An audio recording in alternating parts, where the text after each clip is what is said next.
अब हम लोग जो है मंगलम चैप्टर का एक बार क्या करते हैं, संक्षेप में पूरा विवरण देखते हैं। ठीक है, मंगलम चैप्टर में मंगलम का अर्थ क्या बताया है?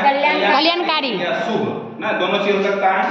और यह चैप्टर जो है यह इसमें उपनिषद से 5 श्लोक लिया गया और इस श्लोक में बताया गया है कि ईश्वर को हम लोग कैसे प्राप्त कर सकते हैं। ठीक है, इसके लिए प्रार्थना को यहाँ पे बताया गया है। हम लोग के लिए 5 श्लोक इंपोर्टेंट है, 5 को याद रखना भी जरूरी है, उसका हिंदी अर्थ भी समझना। जैसे 1 नंबर में कौन सा है?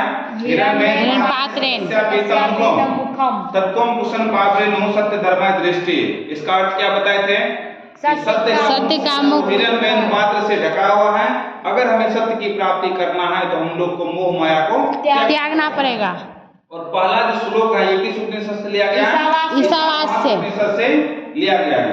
दूसरा बताया है अनोर्नियान महतो मह्यम आत्मस्य जंतोर नहीं तो गुहायाम तम क्रतु पश्यतो वीतसोको धातु प्रसादान महान मन।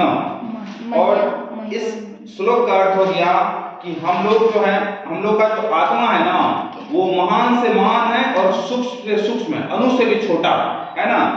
और हम लोग को अगर अपने ज्ञान इंद्रियों पे अगर हम नियंत्रण कर लेंगे तो आत्मा पे हम लोग नियंत्रण करके ईश्वर को प्राप्त कर सकते हैं। यह जो उपनिषद ये कहां से लिया गया?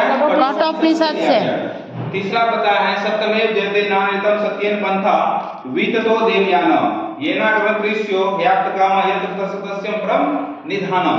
यानी कि सत्य की हमेशा से जय होती है और असत्य की हार होती है।